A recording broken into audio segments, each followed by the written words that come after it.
in order to know what we're doing with lights and blue blockers and full spectrum sun lamps, if we can try to mimic nature as close as possible, it gives us the answers. It's the guidebook. Nature is the guidebook.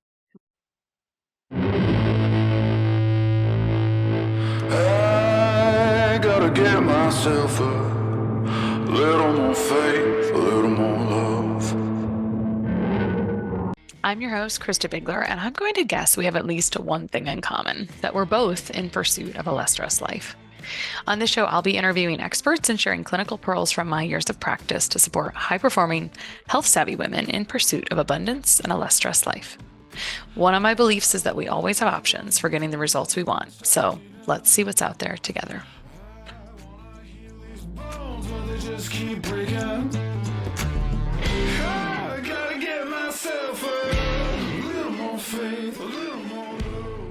All right, today on The Less Stressed Life, I have Dani Hamilton, who's a functional nutrition therapy practitioner, a renowned blood sugar expert specializing in hypoglycemia and reactive hypoglycemia. Her journey into this specialized field was fueled by her personal battle with PCOS, which she successfully reversed after learning that blood sugar issues and insulin resistance were at the root. After overcoming PCOS, hypoglycemia, cystic acne, PMS, and weight loss resistance, she realized the power of stable blood sugar and its vital role in overall health, which drives her mission to empower others to recognize and remedy their blood sugar issues, even when the early signs are often dismissed or misdiagnosed. She uses a nuanced, holistic approach, including circadian and quantum biology principles to optimize blood sugar and metabolism. She's the host of a top 50 nutrition podcast, Unlock the Sugar Shackles, and also creator of the Transformative Blood Sugar Mastery Program. Welcome, Danielle. Thank you for having me. Excited to be here. A while back, I was on Dani's podcast and I was just waiting for the right topic to come along that I wanted to interview her on. And she has recently been in a hell of a deep dive around circadian biology. And honestly, that first made its appearance here very early in COVID, actually. There were someone reminded me of these episodes recently in Instagram Messenger. They shared a particular couple of episodes with a wonderful colleague of mine, Jenna Griffith. And we did some COVID conversation. It was very progressive at the time, very early on. And we also did a lot of circadian rhythm stuff. And that was some of the foundational early stuff that showed up on the podcast. That said, I have now considered it almost common knowledge, and it's not. And you are bringing some cool things to the table. And the reason I asked her to come on and talk about this today is because her excitement for it is infectious right now. So I am so glad. I'd love to know how you got. I know you share about your story in your bio. We could certainly talk about those pieces. Tell me why, when, how you ended up in this whole realm of circadian biology.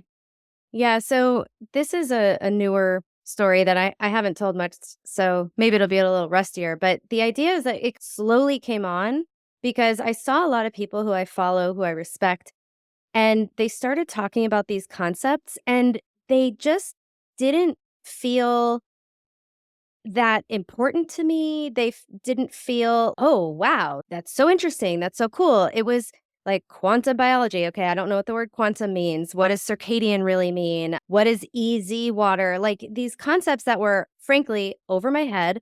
And it's okay, this person's gotten really into grounding. It's, yeah, I know, I've seen the documentary, Earthing and whatever.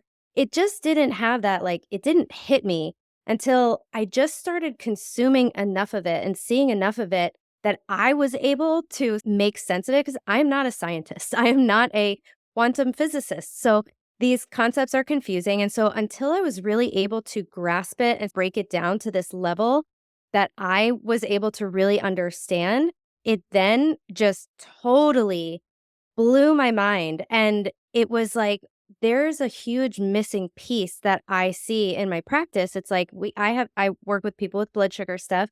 And, I see people working really hard and they're eating really well and their blood sugar graph is stable and they're managing their stress and the nervous system and they're doing like all the things, yet their blood sugar is high in the morning. Like, why? Like, why can't we get this down? Like, why do I have to be working with you for 8 months to fix this one thing and then we can't fix it? It started to be where I felt also in certain capacity, I'm like, I feel like I need more tools in my box and that I'm missing something, because I know that our food our food landscape, if we're just zooming out and looking at the general population, our food landscape is horrendous. And we know that. We know that there's toxins everywhere. There's everyone has trauma, and there's so many issues that are driving a lot of health issues. Yet I feel like people are trying harder than ever, yet we're still not fully getting there, or that we have to try so hard. Understanding this piece of light and circadian biology just made everything make a little bit more sense because of how our light environment has changed over the past couple of years. And that's another thing that was like this aha moment for me because I'm like, I feel like it's getting worse exponentially. And it's been in the last couple of years that I know that we have exponential growth of metabolic diseases and all sorts of things, but it has been getting worse. Why in the last couple of years? So, in the last couple of years, what's happened is that our light bulbs have changed. And I know it's like, what light bulbs? Yeah, like, yeah, on a nutrition podcast talking about light bulbs. Yeah, this is why at first I'm just like, yeah, okay. But it starts to make sense. So, our light bulbs used to be these incandescent light bulbs. And if you use some sort of a spectrometer, you would see that the rainbow of colors that are coming out would be very high in the reds, oranges, yellows, and really low in those like greens, blues, purples. And that light spectrum mimicked sunset. And there was also infrared light, which is we perceive as heat coming out of those light bulbs. And oh God, it's like, where do we even begin? I just don't want to say too much. These light bulbs mimicked sunset. They weren't overly harsh. And now we have those light bulbs are not able to be manufactured here. They're trying to outlaw them. There's like bans against them. They're not fully illegal, but that's the move that they're making. We're also under lots of fluorescent lights all day. Our windows block out red and infrared light, and that is always present in the sun's spectrum. This red and infrared light makes up over 50% of the sun's rays. Because the lights are now moving to these LED lights, the LEDs, if you look at them under that same sort of spectrum, you're going to see peaks, huge peaks under that blue area. So a lot of us have heard of blue light being a problem. And those light bulbs are very high in blue light. There's no infrared with them. And that's why, because they're energy efficient. That's why our windows are energy efficient. So anything that's energy efficient is excluding this red and infrared light that we normally had a lot of contact with. Then there's devices. We have become more and more addicted. I will speak for myself, more and more addicted to our devices, more and more tied to everything's on a device. Every child it's no more textbooks. They're using computers all day. And all of these devices have a very specific blue wavelength that they're emitting. And that blue light raises cortisol, insulin, and blood sugar. And blue light is not bad in and of itself. It's really important, and we'll talk about what blue light does for us. But when in the sunlight, when we have blue, there's always red and infrared to offset some of those negatives that it might be or to balance it out. But what we're doing is we're closing the windows, we're inside, we're energy efficient, and there's blue light coming from our light bulbs. There's blue light coming from our screens. There's blue light from our phones. And we're just inundated with this light that's sending a signal to our body to raise cortisol, to stop melatonin. So this is really important in the evening time, and to raise our blood sugar and our insulin. So this is why so much metabolic dysfunction is coming about now, because our light environment has changed. And it's not only the light bulbs that are in our house, it's also the street lights have changed, if you've noticed. Not every single one, but they're changing them all over. And then also the headlights on our cars, they're like blinding now, and they're the LED lights. So we're changing our light environment, and it's having these huge impacts on our physiology. Let's go back and just talk about how things should be. You've used the example to me that humans are like an airport. Is that a good starting point to understand the landscape of the day? Yes. So I'm going to go back to one more analogy before I jump to the airport. And this is a new analogy. And one of the most important concepts, again, that wasn't like flashy or fun for me to learn about, but now makes so much sense, is that our bodies need to be able to tell time. And this is a hugely crucial piece of information that is often looked over or not understood. So, why do we need to know what time it is? So, I like to even just use the example of, let's say you're taking a nap and you wake up, and for a second, you don't know where you are, what time it is. What is your first instinct? Is to try to It's orient like, oh, yourself. whoops, I slept through the night. I don't know what day. It's Right. not a good It's, wait, what day is it? Like, you try to immediately figure out what, like, you orient yourself. What time is it? Where am I? You need to know where you are and what time it is. And that's just our natural first instinct. When we don't know that, it feels stressful, right? It feels really stressful. The same thing's happening inside of our body. Because why would you need to know what time it is, Krista? Because if you knew that, okay, it's 2 p.m. on the when Thursday, whatever day it is, and I know that I need to be on this podcast.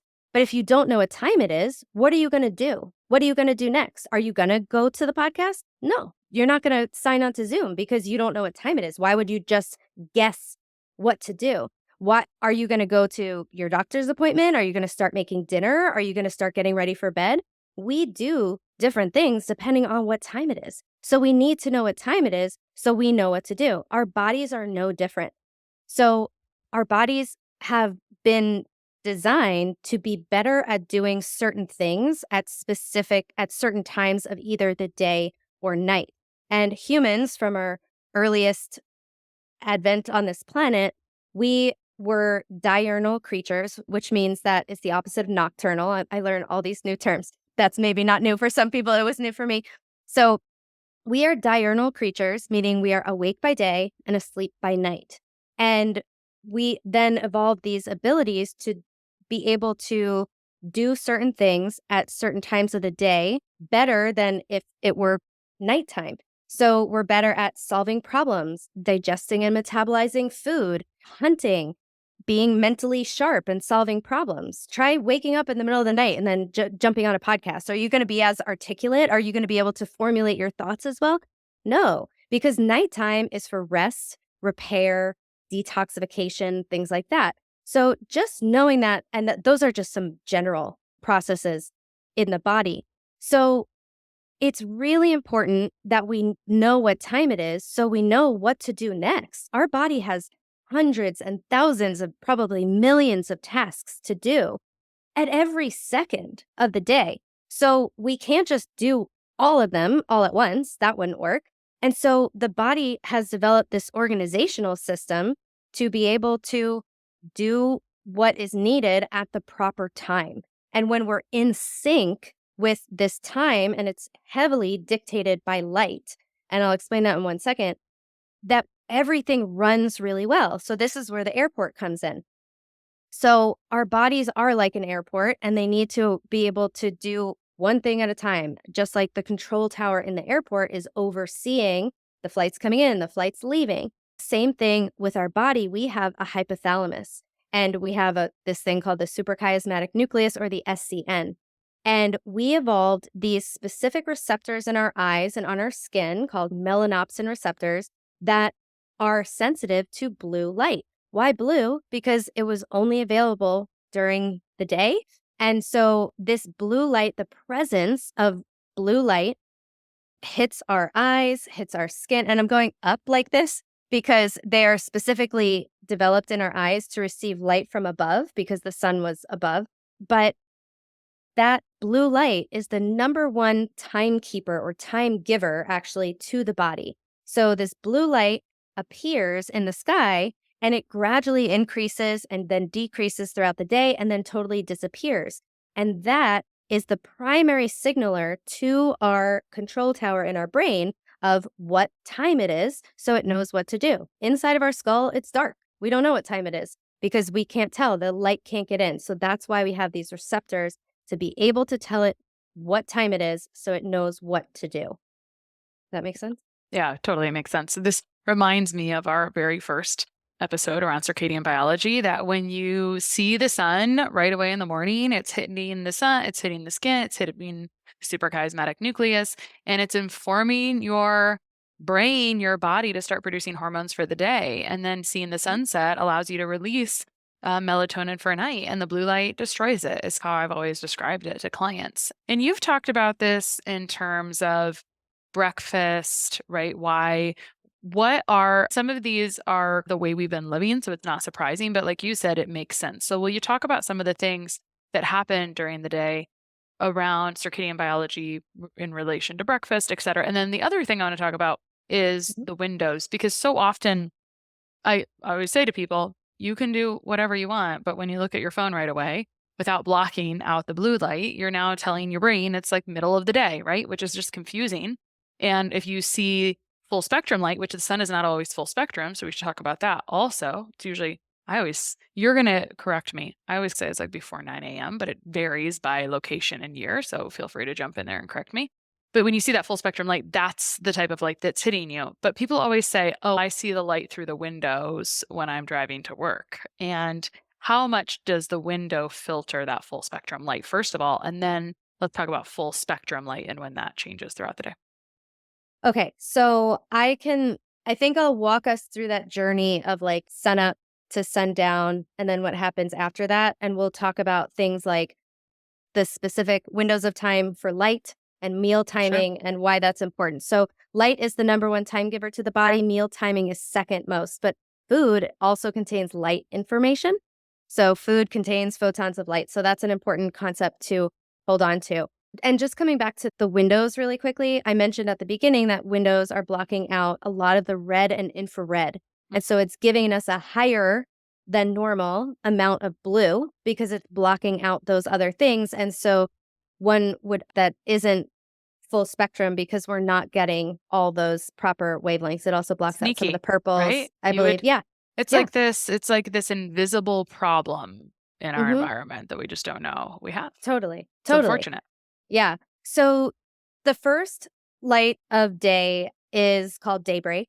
And this has a lot of benefits for if you can get outside for daybreak. The further towards the poles you go, the more severe your day will change. So I know you live a little bit more north than I do. So your sun is probably rising significantly earlier. It's probably maybe in the fives, in the middle 5:30. of summer. Yeah. So my son will never here in Austin, Texas, is not even gonna rise in the fives.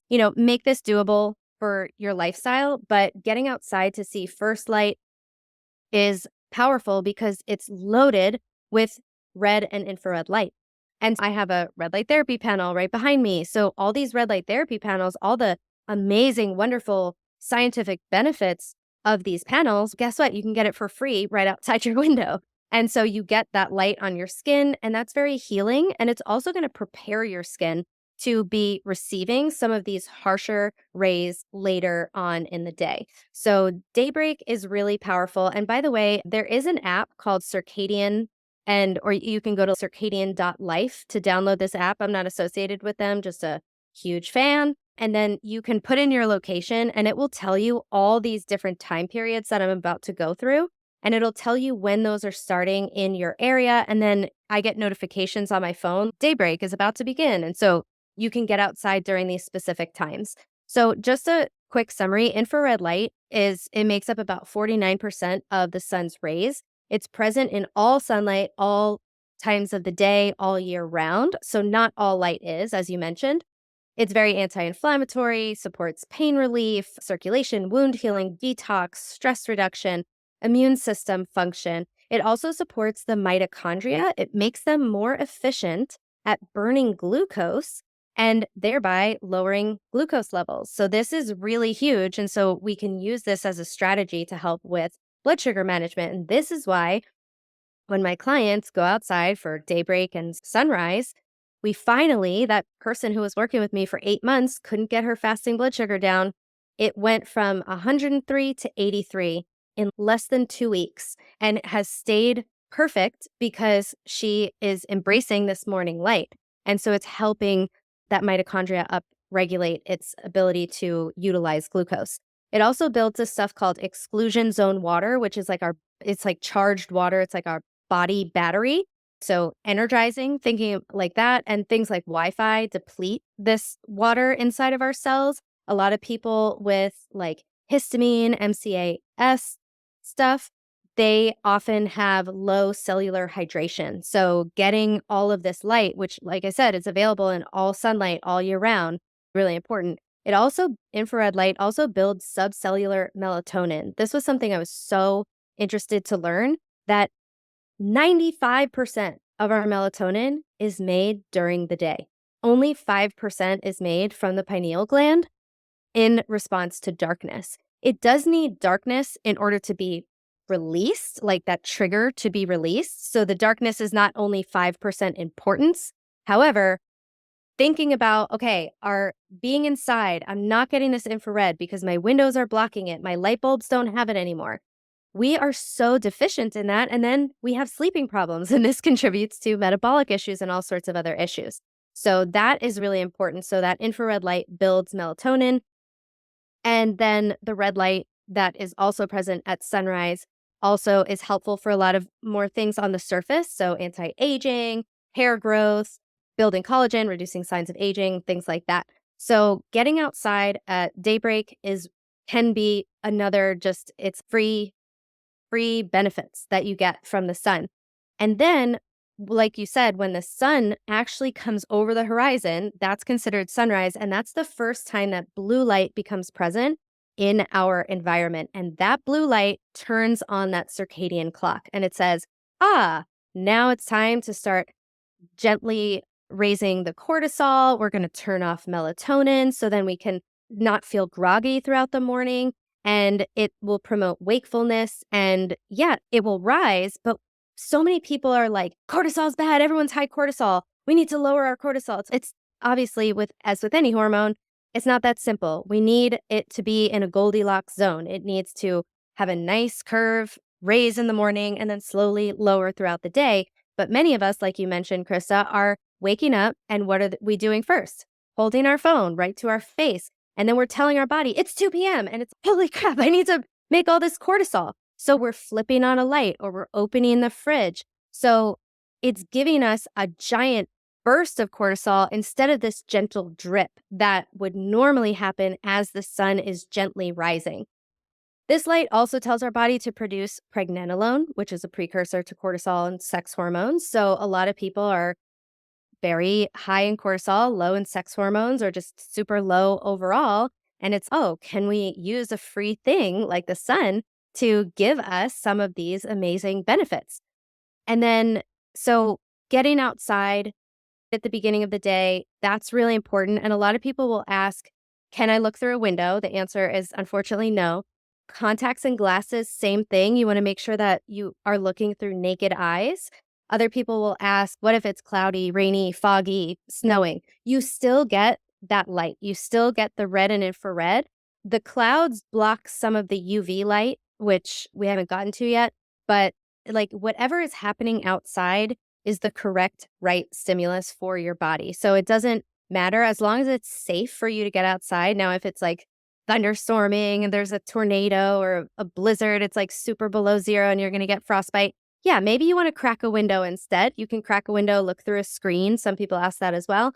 But that idea of getting outside for sunrise is just so important, even though it doesn't seem like it is. Like it just doesn't, it's not glitzy, it's not glam. It's almost like this is too free. This is too simple to be that effective.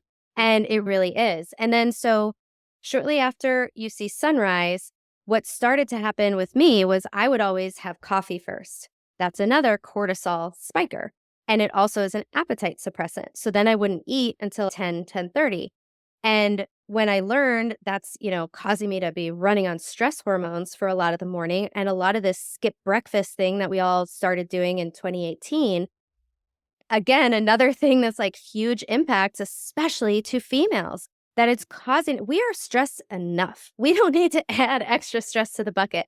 And what I see with people who skip breakfast consistently is that at first it works and then it doesn't. And it's just a matter of time until it stops working, that because it's just driving us to be running on cortisol. We're not taking in nutrients. So then we're like totally nutrient deprived. It's causing us to eat our meals, shift that eating window way later in the day. Then we're eating at times where, guess what?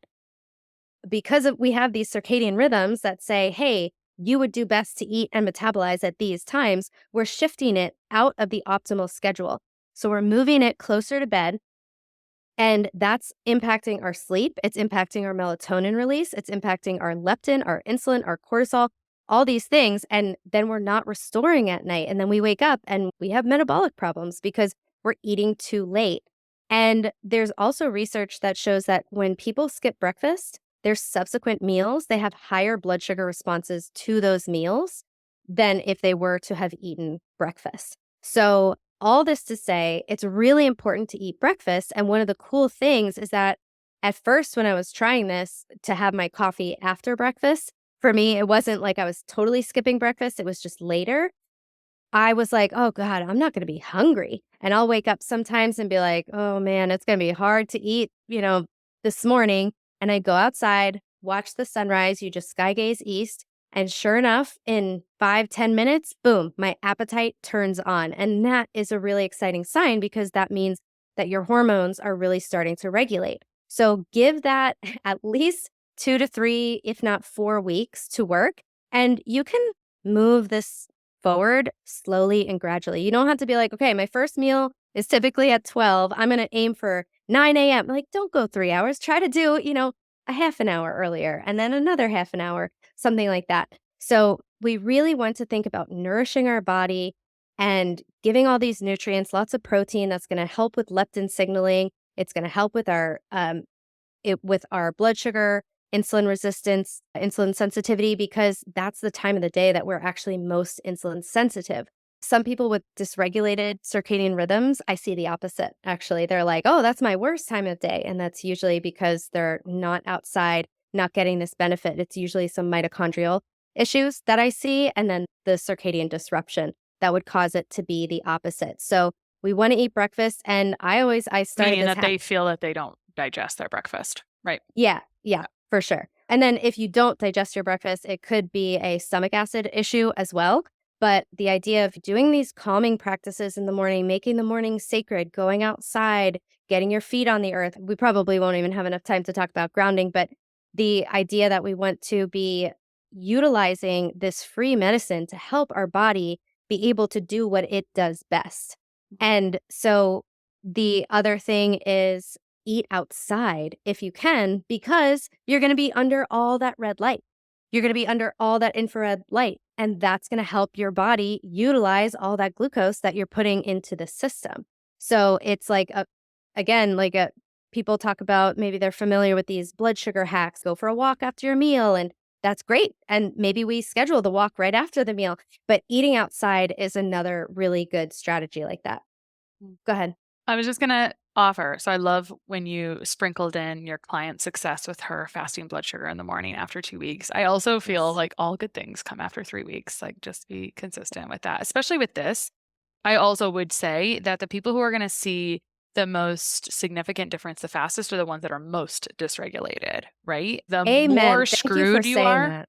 the more screwed up you are, the bigger. And I just tell my clients, this is what I have seen. This Mhm. will be a bigger deal if you have been. And very intelligent people do very stupid things. Let me work half the night because I need to finish a project. And so that kind of stuff catches up with you after a while. You were talking about the intermittent fasting explosion of 2018. I was like, I don't think anything has ever screwed my health more than that. I could Created never so much fast. adrenal and thyroid Yeah, dysfunction. right? But Yeah. this is publishing at a convenient time. It's light out early. It's the longest days of the year, literally, when this is coming out. Mhm. And I always change my tune about circadian rhythm depending on the season. When it's November, I'm talking to clients about light lamps, full spectrum lights on their desk, or full spectrum alarm clocks and things like that. I also, something I've done for a very long time, and so I'm asking you this for your Mhm. criticism or if you like this or what you add to it. Mhm. Another thing, I hate overhead light actually. And so it's just naturally never been my thing. So I try to avoid it. And so when I go downstairs to work out, I just turn my red light. That's one of where my 2 red lights are. I'm just working out to red light. It's not really on my skin, but once you do the phone hack of turning your phone either grayscale or red or whatnot, which is a huge one too. Once you do that Yeah. for the first time, it's wow. I had Mhm. no idea how much my eyes did not like that other type of light. And I don't do that all day For sure. long, but these are all like little tools to work around because the reality is where I live, every once in a while, it's like negative 10 degrees in the wintertime and the days are late. And I think that this is a big thing. I'm sure you have this too, but you have clients that go to work at 5 a.m. or whatever types of shifts and things like that. We should talk Mhm. about night shift later, which is a tricky one. Mhm. But what would you add for like winter tools or when morning, daybreak sun, or those things are not really accessible? Literally, there are options. Yeah, I could bundle up at 10 degrees. I sure could. I get it. I can. The reality is that majority of us humans would not. And so we'd like to have other tools in place we can use. If you're urinating a lot when you're drinking water, maybe you're not actually hydrating that much. Or, in other words, getting the fluid and nutrients into the cell. Electrolytes are minerals that help fluid and nutrients get into the cell. I recommend all of my clients start by drinking electrolytes when we begin our work together to improve energy. And then we get even more strategic with our electrolyte recommendations as test results come in. Now, generally, electrolytes are potassium, sodium, and chloride. One of my favorite electrolyte products is Pickleball Cocktail from Jigsaw Health because it's one of the only products you can get with an adequate dose of potassium to meet my recommendations, which is critical for blood sugar, which everyone should care about, hormone health, and digestion. Huge thing for relapsing digestive issues. Jigsaw Health is also maker of the famous adrenal cocktail, made popular by the pro-metabolic corner of the internet and root cause protocol, as well as a multi-mineral electrolyte for recovery called Electrolyte Supreme. You can get a discount on all of Jigsaw's amazing products, including Pickleball, Electrolyte Supreme, and Adrenal Cocktail at jigsawhealth.com with the code LESSSTRESSED10. That's 3 S's, less stressed 10. For sure. There's a couple of other times of the day that I think are important to understand, and I'll try to go through these quickly in order to know what we're doing with lights and blue blockers and full spectrum sun lamps. If we can try to mimic nature as close as possible, it gives us the answers. It's the guidebook. Nature is the guidebook.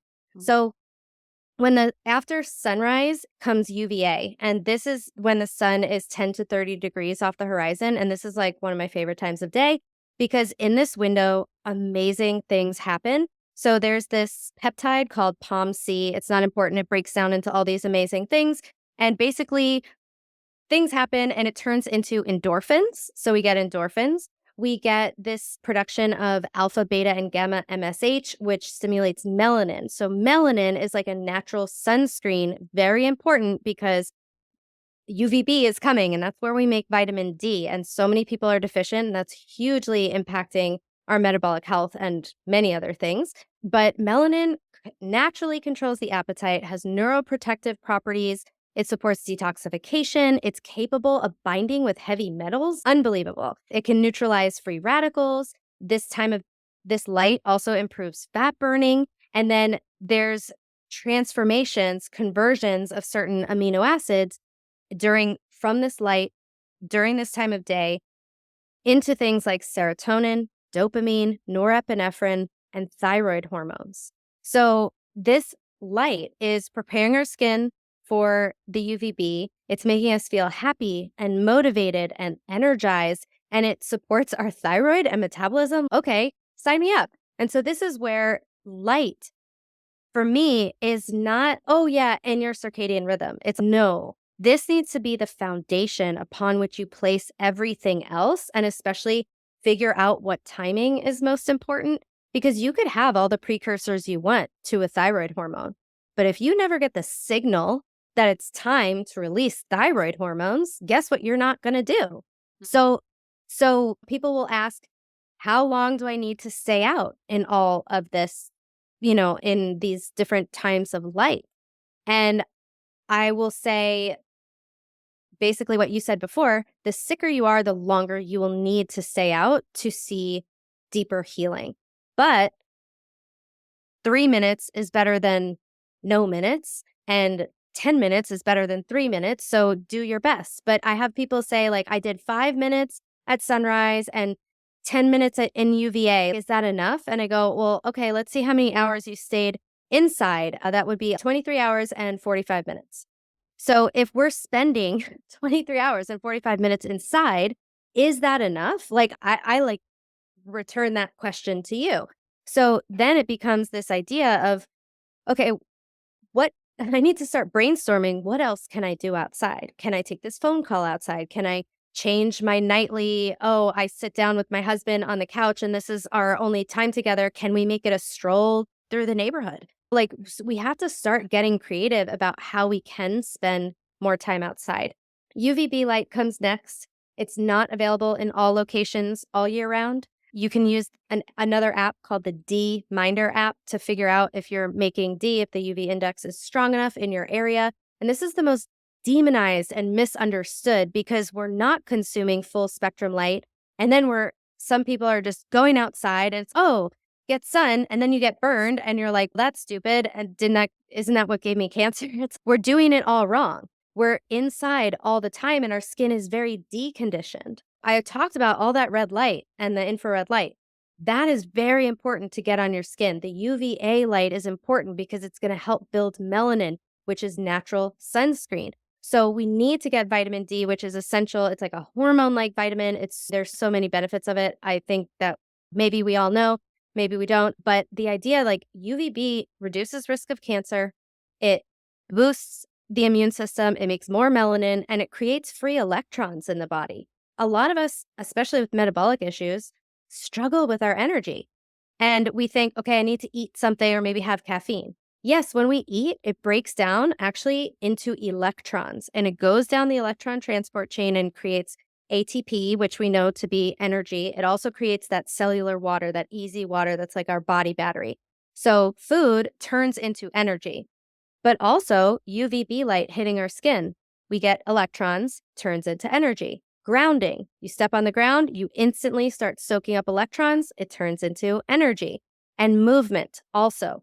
You move and you create electrons and it creates energy. So anyone struggling with metabolic issues or just feeling tired, which is so many of us, UVB light is a huge tool, and grounding, huge tools that we can use. This light also reduces appetite. It helps us burn fat. And then everyone looks good with a tan. So I'll just throw that out there. But then after the UVB, then what happens at sunset? We get more red light. It's healing. So we prepared our skin in the morning. We got the UV light to synthesize vitamin D. And then in the evening, we're watching sunset and we're getting all this beautiful healing red and infrared light. And that is how the sun is meant to be consumed. And that is why so many people are so deficient in vitamin D, because we're told to fear the sun, because yes, the sun can cause damage, but because we're not doing it properly. So if we do it properly, that is the only way that I recommend to get vitamin D. There's a host of issues associated with vitamin D supplementation, and I'm not going to tell you not to take it, but I'm going to tell you to do your research. I'm going to get a vitamin D expert on my podcast, actually, and that's his name is escaping me right now, but that's where I'm learning about these things from. And it's to supplement with a hormone like that. And we're only testing the storage form of vitamin D. There's tons of metabolites of vitamin D. We're not testing for the active form. And yes, it can be helpful for a lot of people, but also, and I think this is a safe place to say this, vitamin D supplements are recommended by the mainstream. And every time the mainstream recommends something, it makes me question. I'm not like, oh, look, this is the one thing that they're getting right. So it just makes me question. And I'm not saying it's not an important, like a helpful tool for the short term, right? If it's midwinter and you're up in like Wisconsin and you have no vitamin D possibility at that moment and you're really depleted, it might be helpful. But moving forward, if we can utilize all these strategies, that would be really helpful. And then sunset, once the sun goes down, there's no more blue light naturally in our environment. So we want to make sure that our inside of our house matches. That's where blue light blocking glasses come in. You want to turn off overhead lights at least. Consider finding some either incandescent bulbs. They're hard to find. I do some orange light bulbs, some red light bulbs, because this doesn't interfere with melatonin production. This doesn't tell our body to be making cortisol. And it will help you to, a lot of people struggle to wind down and fall asleep. Why? Because our lights are on telling us, hey, make cortisol, it's daytime.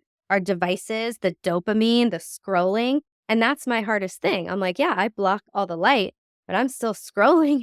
And I'm like, oh, why am I not reaching my health goals? It's the EMFs, invisible form of light. So there's a lot of things here where doing some mitigation of light using orange lens, red lens, blue blockers, using these other colored lights whenever the sun is not up. So that also goes for the morning. So in the winter times, the sunrise is probably pretty late where you are. And so what you want to do is if you're up and the sun is rising at 7 and you're up at 6, you want to throw on those orange lens blue blockers again because you don't want any blue light to come in before the sun.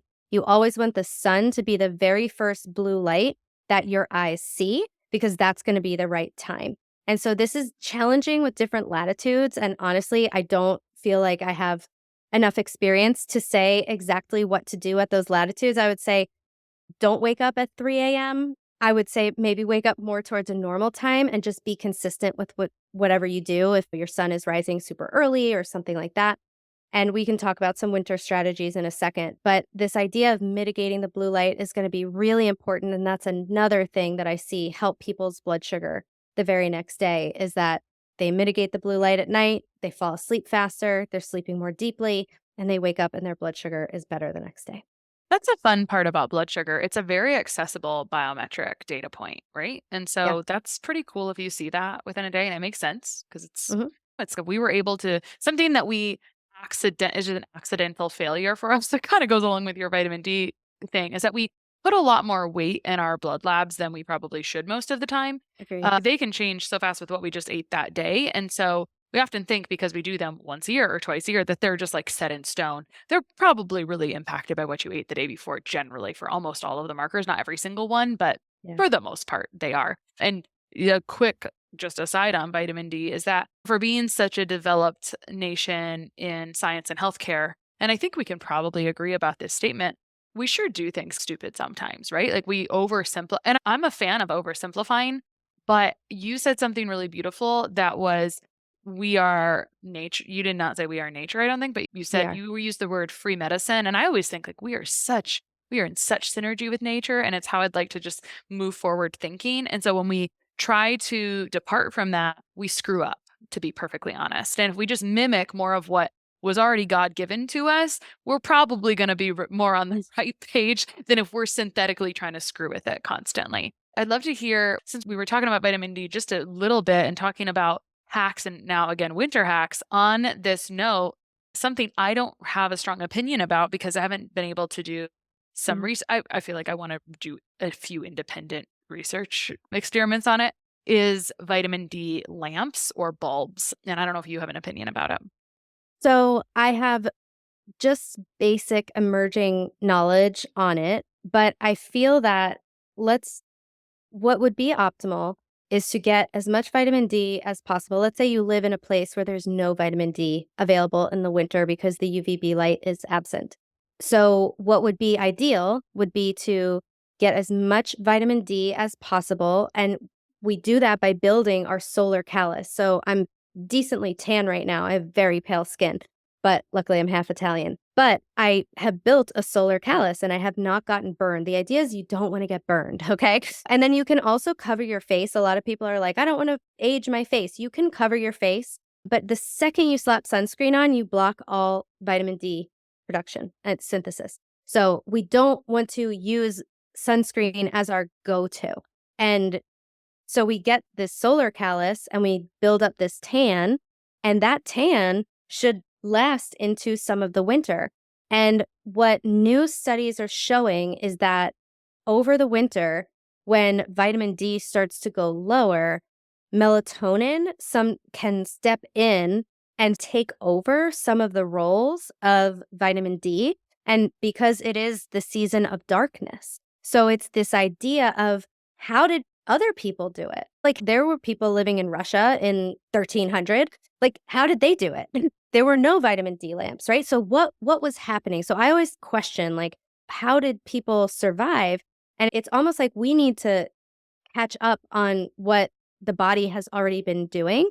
But in the winter, it is important, and this is something I know less about, but it is important to embrace cold because the cold upregulates certain things like brown fat, for example, which is metabolically active. It helps keep us warm and it helps to burn fat. So it is a great tool. It's, I think, overused and misused nowadays. But in the colder seasons, that's when we want to lean into the cold practices. It is okay in these colder seasons to also lean into warming practices because we did always have fire, right? So humans had fire, and that's what we want our night times to look like. We want to mimic the colors of fire. We want to mimic the oranges and ambers and reds of and dimness of fire. But also that fire gave us infrared energy, radiation.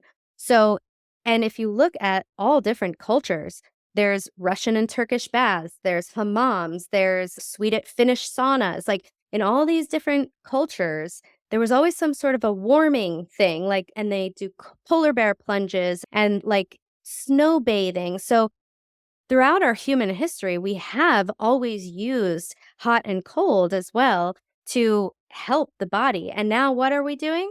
Thermostat set to a nice 72. That feels good. It's we don't venture from this little tiny temperature range and we're not getting advantage of the benefits that come from the sweating, from the saunas and things like that. I could just walk outside. I live in Texas now. So now I don't have to do sauna. I'm just going to go outside, pour sweat and be like, I'm doing a sauna and sun session at the same time. But leaning into the cold, leaning into the darkness. And then I would love to talk a little bit about a topic that has to do with what we should eat in the winter. And this has to do with this word that scared me initially called deuterium. And deuterium is a heavy form of hydrogen. So hydrogen, if we remember back to middle school biology or chemistry, what is the first element on the periodic table? It has one proton and one electron. And hydrogen that is called deuterium has one proton, one neutron, and one electron. So it's basically double the weight. So I talked earlier very quickly about the electron transport chain and how electrons go through this little chain. And then at the end comes ATP and cellular water and a bunch of other stuff. But I'm not a scientist, so we're not going to go into all the details. But there's this one step of the electron transport chain that hydrogens go through, and it's a tiny spinning, it's called a nanomotor, which I think is really cute.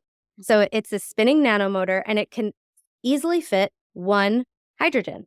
But deuterium has basically two basketballs instead of one basketball, and it jams up this motor. And so it creates like mitochondrial issues, which will impact every single cell. It impacts our metabolism. It has far-reaching consequences. So deuterium is typically, where do we find deuterium? We find it's produced from a lot of UV light, if a lot of UV light is around, and it's also found in fruits. It's found in sugars. So it's found heavily in foods that can only grow where there's a lot of UV light. It's also found in the water closer to the equator. There's much less as you go towards the poles. And why is nature doing that? Because there's certain things that help us excrete this deuterium or keep it out of our mitochondria. And those are things like UV light. And so this UV light and sweating and sauna is actually a really good one, helps us to not be, let's say, affected by this deuterium that's messing up our mitochondria, our little powerhouses in our cells. If someone lives in, let's say, Canada, and it's the winter time and their UV light is non-existent, there's no infrared light. Infrared is another one that helps us excrete the deuterium. If someone's eating a banana that's been imported from Costa Rica, the light code in that banana is going to be totally different from what's outside, and that banana is loaded with deuterium. Same thing with your coconut water that you mentioned earlier. But since what you want to do, ideally, the takeaway of this is try to eat foods that were grown around your area. This is where local and seasonal really shines, and it's hard because you go to a grocery store and these oranges are from Chile, and these blueberries are from California, and this is from Mexico, and this is from Costa Rica. And what about anything from Texas? Has anything been grown by me? So it's hard to see, but this deuterium can slow down the mitochondria. It drives metabolic disease. And oftentimes it's not like are carbs good or bad? It's what about your latitude? What about where you're living? What about your environment? Do you have the ability to excrete the deuterium that are coming with all these carbs? And then the other thing is that UV light changes our gut microbiome. So if when the UV light hits our skin, it changes the gut microbiome to be better able to digest and metabolize simple sugars. So what you'll probably find is if you use a continuous glucose monitor, what you'll see is that very likely you can eat a banana in Canada in the winter, and you would probably get a significant blood sugar spike from it, depending on other factors. But then you can eat that same banana in July in Costa Rica, and you would have a much better response to the banana, and it would do much less harm to your mitochondria.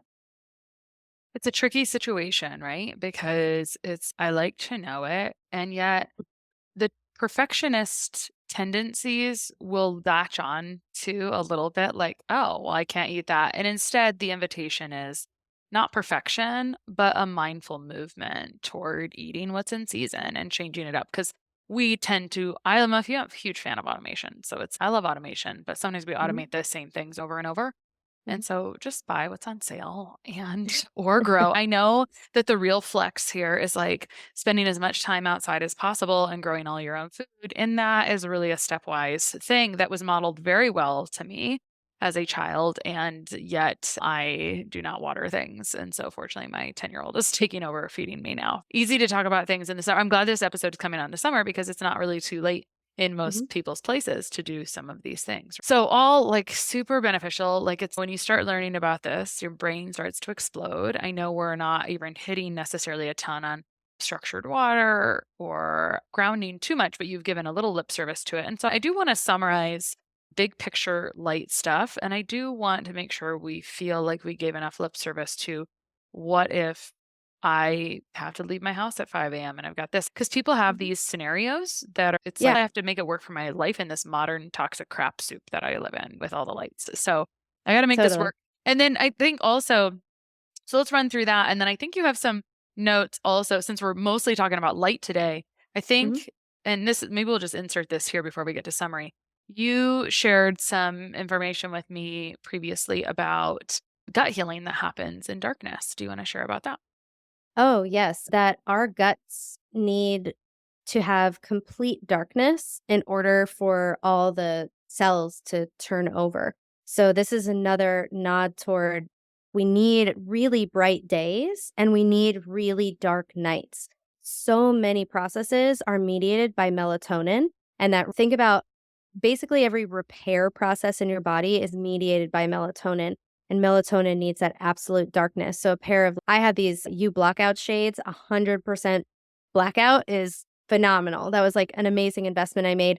But even just making sure that you don't have a glowing green light on your on a smoke alarm or something like that, and just take a piece of electric tape and put it right over. So there's little tiny things we can do. But I wanted to come back to the idea of the perfection thing. I want to say I have not mastered the eating locally and seasonally yet. And there are some days where I tell my audience I'm completely addicted to my phone. And so started using this thing called app block, and I'm turning it earlier and earlier. So I'm blocking Instagram. So I am a work in progress. Everyone should be a work in progress. And the idea is not the cool thing is we don't have to be perfect to find healing. Like one night of blue light isn't going to kill you. So that's good to know. Like it's not going to do that. And it's what we do consistently that's going to make the biggest impact on our health. And that's what our body is looking for. It's looking for some consistency. So if you consistently do the best you can, you're going to have so many more benefits than if you just one day like stand outside for an hour. That's not going to be as helpful as the 3 minutes that you can log in the morning because you have to take the kids to school. Sometimes it just looks like I can open the window today and I could keep I have a window cracked right here. I turned my screen a little bit more red right now. I'm going to do some red light and go outside after this. Like, we have to figure out how to be okay with the fact that we live inside. Like, we live inside. You can move to a field, live in a tent, not have EMFs around, not use lights. But what kind of life do you want to have? So I do live in a field and it is there's, okay. yeah, there are There's trade-offs. So the main thing I would say is investing in a pair of orange lens blue blocking glasses. My personal favorite brand is Viva Rays because it has a yellow base pair, which I use sometimes during the day, and then it magnetizes like the orange ones and the red ones on top. Big That's fan. nice. Yeah, it's nice and convenient, but getting an orange pair of blue blockers, this is gonna be helpful because not everyone in your family is gonna go for this right away. The other thing is you can just start swapping out some light bulbs. So I have a $7 red light bulb in my bedroom. One of the lamps in my bedroom has a white light bulb, the other one has red. Guess which one I turn on at night? Red light. Easy, easy little switch. So even if it's like, oh, my family still has the lights on, maybe you control the bedroom and then what you're gonna find is you're gonna fall asleep really quickly with that. You can turn your phone screen to red. You can do it in the settings where you just triple click the side button, boom, it turns red. And then you use those same blue blocking glasses if you have to wake up early. And then you're sitting in the carpool line when the sun is rising, you take off those glasses, crack the window. The light is still coming in. So the cool thing is that they're not these strategies for many people are not super unattainable, and they're just like little things that we can do that really move the needle. And then maybe instead of going for a walk before, your breakfast, maybe you just switch it to after breakfast. So you're not, asking your body to use cortisol. So sometimes it's just gently switching timing of Yeah. things. And what works for you, right? Totally. Yeah. Yeah. But I would say that light piece is important. And then just taking breaks to get outside or open a window and just look at the sky for a couple of minutes, reminding your body, oh, it's 12 p.m. Mhm. Oh, okay, it's 3 p.m. And the stack here is that this is even better because when we stop and we're thoughtful about this or intentional about it, we're bringing intentionality and consciousness to our entire life. And part of what unrealized stress is just being completely unconscious to everything. It's you just keep going. And so by triggering ourselves to stop and pay attention to something beautiful, something in nature, it's this instant positive benefit for the nervous system. So we can look Yeah. at it like that too.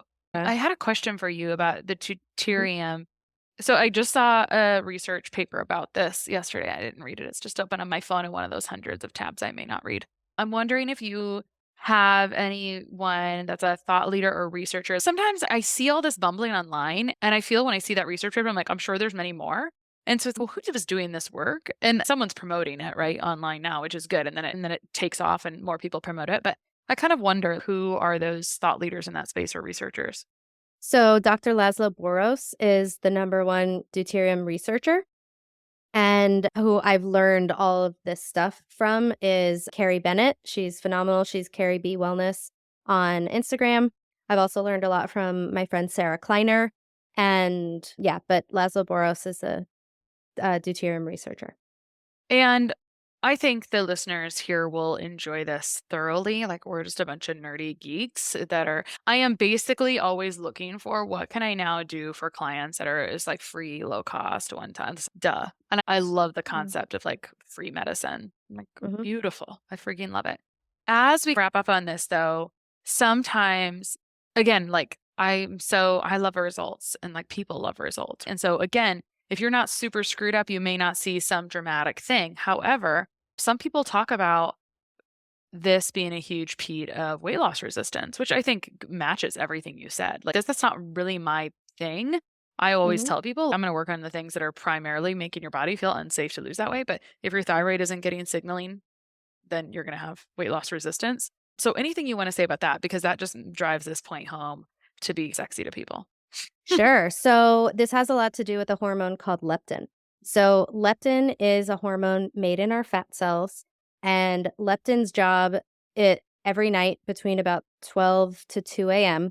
is supposed to go up to the brain, to the hypothalamus, and say, all right, here's Dani's rundown of all the energy she has on her body. She's got this much body fat. She's got this much stored sugar in her liver, in her muscles.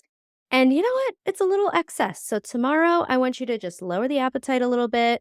Don't worry about getting extra food and feel free to, burn some of that extra fat. That's fine. That's one way leptin should work to help balance our weight. But oftentimes what happens is that the leptin cannot communicate to the hypothalamus. So when the hypothalamus does not receive the report from leptin because there's resistance there or there's something competing with leptin, to dock with the hypothalamus, which would be cortisol or insulin, which are both raised by blue light. So when we have blue light at night, leptin cannot communicate to the hypothalamus, and the hypothalamus goes, "Oh my God, I did not get the rundown from leptin. We are starving. So tomorrow, I need you to raise Dani's appetite. I need you to make her extra anxious because she needs to go out and get food, and definitely slow down, turn off fat burning because there's a famine and we need to hold on to those reserves." That was very So compelling. You could be the voice. There's the girl online, and she always pretends to be like tampons and periods, and she's a comedian, and you could have just been the hormone conversations right there. Very compelling thank you. storytelling there. Thank you. Thank you. That's But funny. yeah, so leptin is a hormone all about light. And Yeah. our leptin levels are very heavily signaled by light. And so there's much more complex science in it, but I'm not quite there yet. And that's okay because I have what I need to know. But I have a lot of people who are starting to lose weight and all this stuff about the light, like decreasing your appetizing, increasing fat burning. Like we're designed to be in the light as much as possible. Ever notice like a long day at the beach? You're just not as hungry as you normally are, right? It's like sometimes you don't even think about food. Your body is just getting so much energy from other sources that it makes sense that you wouldn't be as hungry. When I started grounding a lot, I started noticing I was less thirsty. And that's I because was going to ask you about that. my body's making more metabolic water. I used to be constantly drinking water, and I feel like I cut it in half, and it's at a good amount now. So that's really good. But one of the things that you mentioned earlier that I just wanted to speak to about my own experience with doing some of this is that I've been struggling with some mental health stuff lately because I don't know if I want to call it mental health stuff, but I've been grieving and depressed because I'm going through a divorce. And so my moods have been so helped by doing these strategies and just thinking about, oh, in UVA light, I get serotonin and dopamine and endorphins and norepinephrine. Like, yeah, I'll take some of those lovely brain chemicals. And then the idea that you're sitting and you're in nature and you're prioritizing getting in nature, and then you're so happy to be in nature and you're looking around and it's so regulating to our system. And so like I did go to Costa Rica and I was just like, in the water, watching the sun go down by myself, just like bawling, crying at like the connection and the beauty. And I think that so many of us just want to feel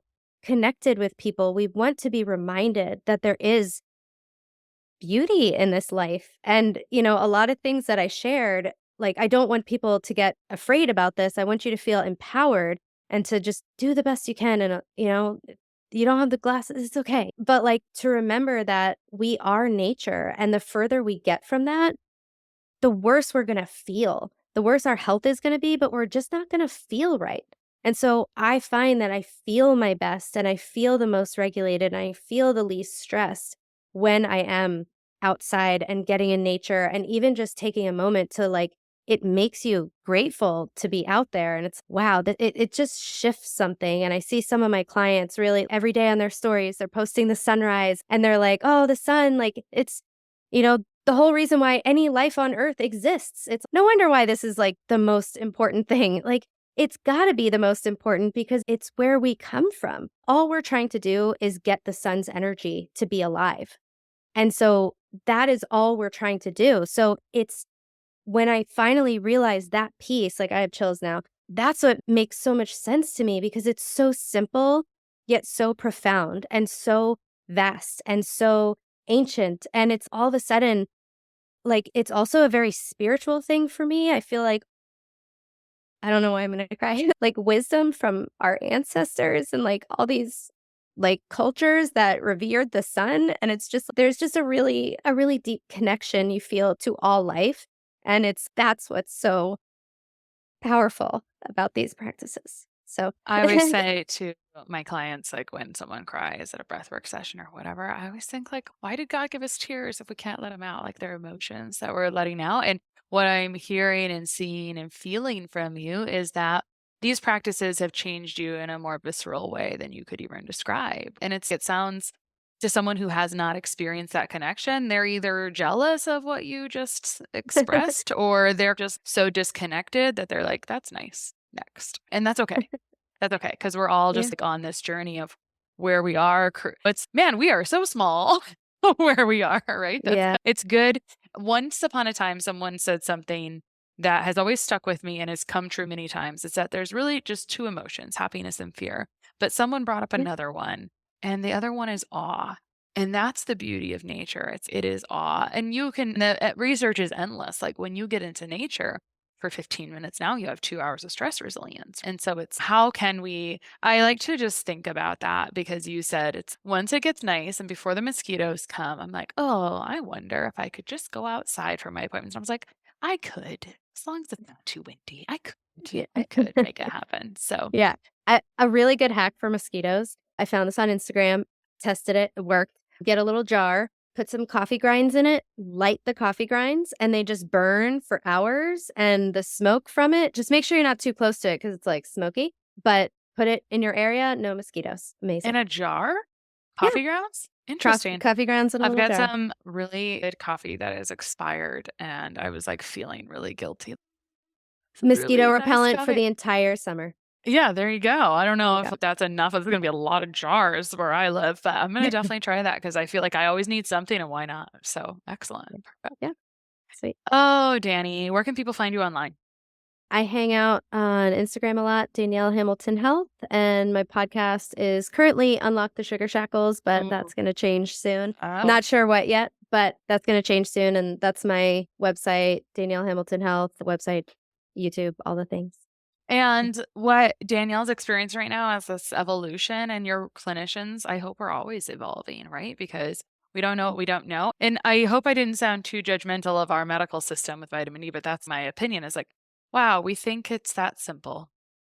Right. Like we Right? think we can replace the entire sun with one little isolated nutrient. And that's what it is. Like I see a vitamin D deficiency as a sunlight deficiency and a melatonin deficiency as a darkness deficiency. So, and maybe sunlight as well, because we build so much of it during the day. But Yeah. yeah. I love that cracking the window. It's, I get people, they're like, oh, I didn't get to do that. So just crack the window. Like, I think I always like to come back to what are the simple things you can do. And I think there's a lot of beauty here. And I think there's future conversations around more of these beautiful topics about free medicine. So thank you so Yes. much for coming on today. Thanks for having me. Bones, but they just keep breaking.